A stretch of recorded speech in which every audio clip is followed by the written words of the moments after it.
Buenos días, Dios les bendiga a cada uno de ustedes. Vamos a no compartir mi video anoche, pero vamos a de una vez hacer nuestra lectura y vamos a continuar nosotros en el Evangelio según San Juan, capítulo 3, y vamos a enfocarnos en los versículos 16 al 21. Y dice la palabra de Dios: en el nombre del Padre, del Hijo y del Espíritu Santo. Porque de tal manera amó Dios al mundo, que dio a su Hijo unigénito, para que todo aquel que crea en Él no se pierda, mas tenga vida eterna. Si nosotros tomamos en cuenta la palabra amo, amó, porque de tal manera amó, este verbo en el griego es la palabra agapao. Se usa como 36 veces solo en este evangelio. Se usa con frecuencia para indicar el generoso amor que de Dios por la humanidad pecadora. Entonces, porque de tal manera amó Dios al mundo. Dios tiene un amor general por toda la humanidad, por todo ser humano, por todo pecador, que Él dio a su Hijo unigénito. Recuerdan que Jesucristo no fue creado. Él ya estaba en existencia. Juan 1:1 dice: en el principio era el verbo era con Dios, el verbo era Dios. ¿Quién es el verbo? Jesús. Está hablando en referencia a Jesús. Entonces nos está dando a entender que Jesús no fue creado. Él ya ha existido desde siempre. Para que todo aquel irá. Cristo no vino para perdonar los pecados del mundo completo. Esto va a tal vez sonar como una locura, porque mira lo que dice aquí: para que todo aquel, solamente aquellos que crean en Jesucristo, van a ser salvos.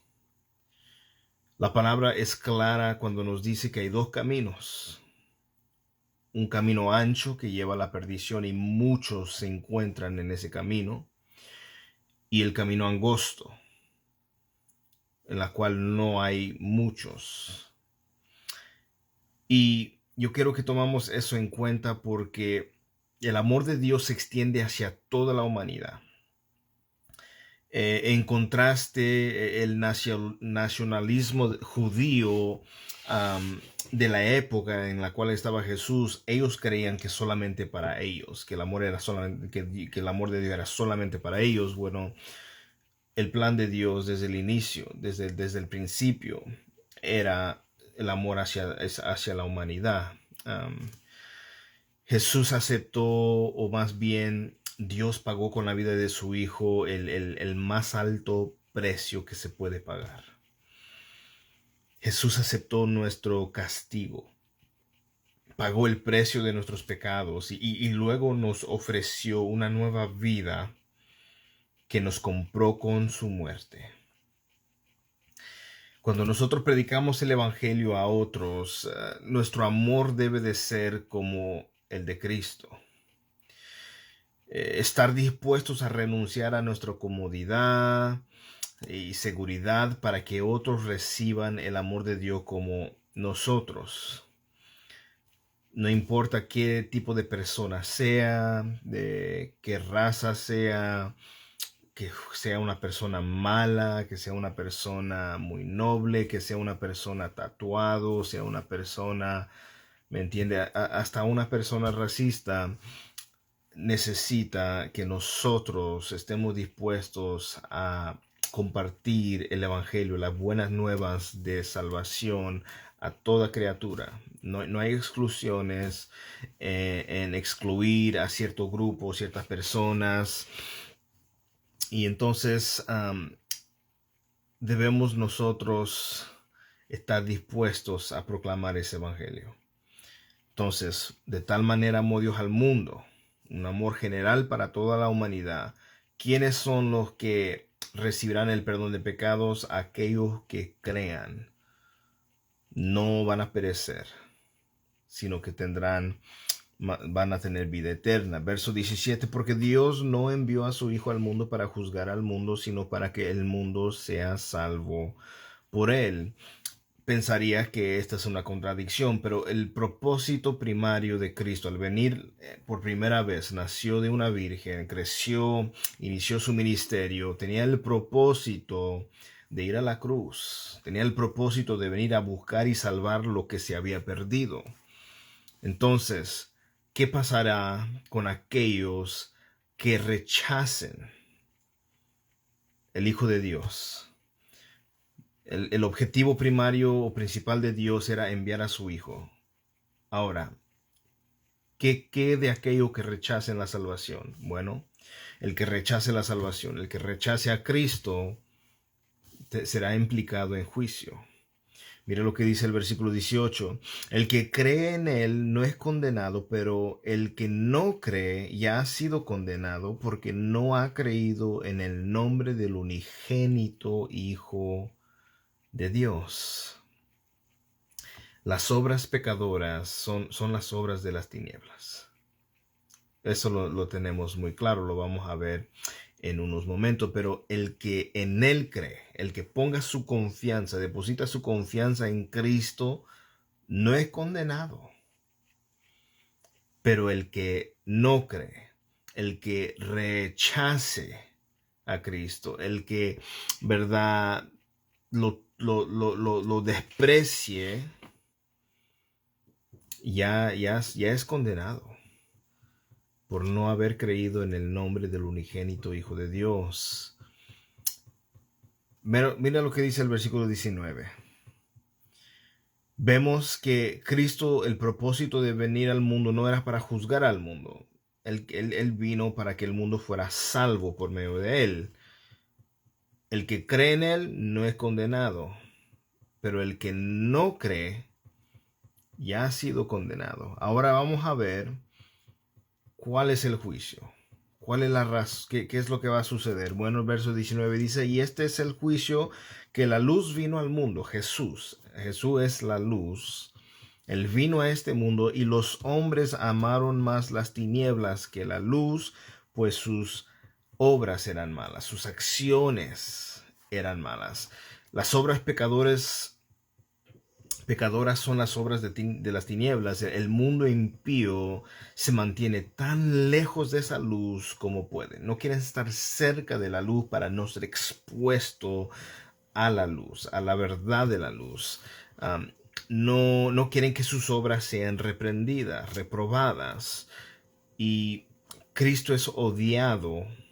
Escúchenme bien, Él es odiado porque aman más el pecado. Entonces la luz vino al mundo. Jesús viene al mundo, viene a salvar, les ofrece el don de salvación.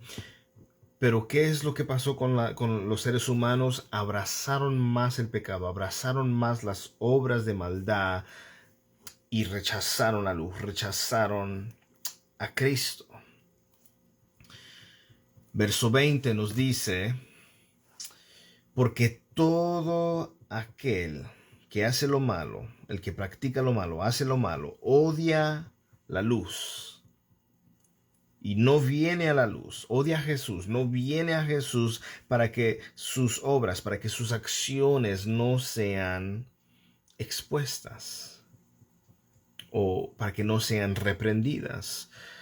Muchas personas no quieren que sus vidas queden expuestas a la luz de Dios porque temen lo que esto pueda revelar.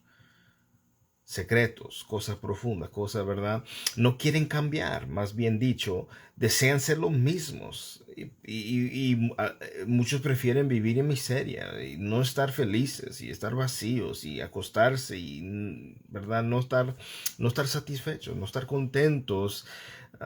No se sorprenda de que personas así se sientan amenazados por el deseo que tú tienes de obedecer a Dios y hacer lo que es bueno. Esto como que les molesta, se sientan amenazados, no les gusta, los inquieta, los incomoda y temen que la luz que hay en nuestra vida ponga al descubierto algo oscuro en la vida de ellos. Por eso la gente que anda en pecado no viene a Jesús, porque no quieren, ¿verdad? Que sus vidas sean expuestas a la luz de Cristo, pero el propósito de venir a la luz es para ser sanado, para ser limpiado, para ser transformados, para que Dios quite todo lo que estorba en nosotros.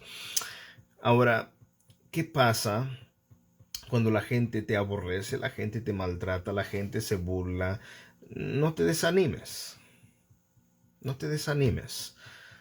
Mantente en oración por ellos, para que Dios les pueda alumbrar el entendimiento, para que Dios, ¿verdad?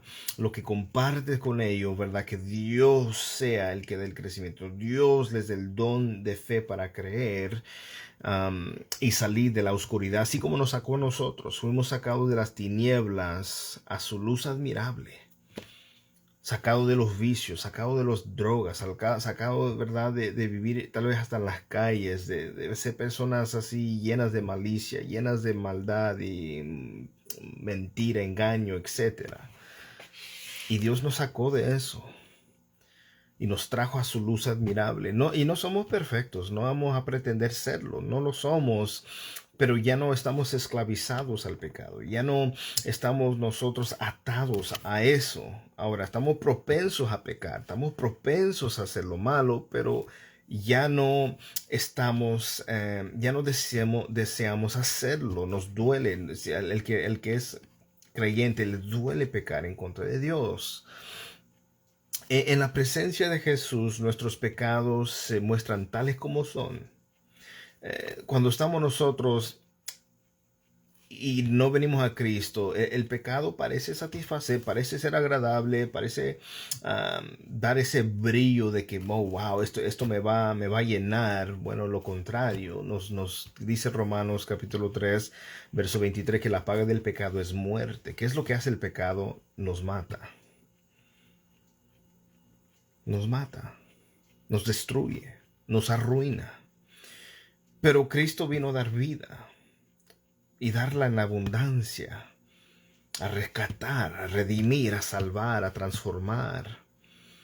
Entonces, cuando la presencia de Jesús viene a nuestra vida, nuestros pecados se muestran tales como son, y no solamente nuestros deseos personales,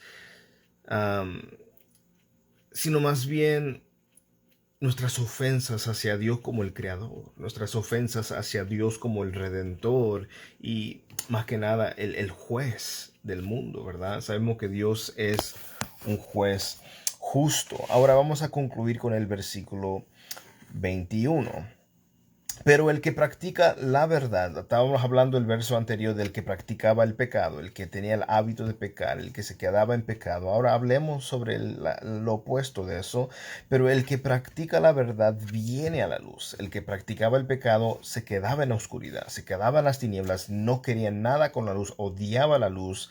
Lo opuesto de eso es aquellos que practican la verdad, vienen a la luz, saben que ese es el mejor lugar estar, para que Dios exponga todo lo que hay mal en nosotros y Él vaya transformando y nos vaya perfeccionando, porque el que inició la buena obra en nosotros la va a perfeccionar hasta el fin.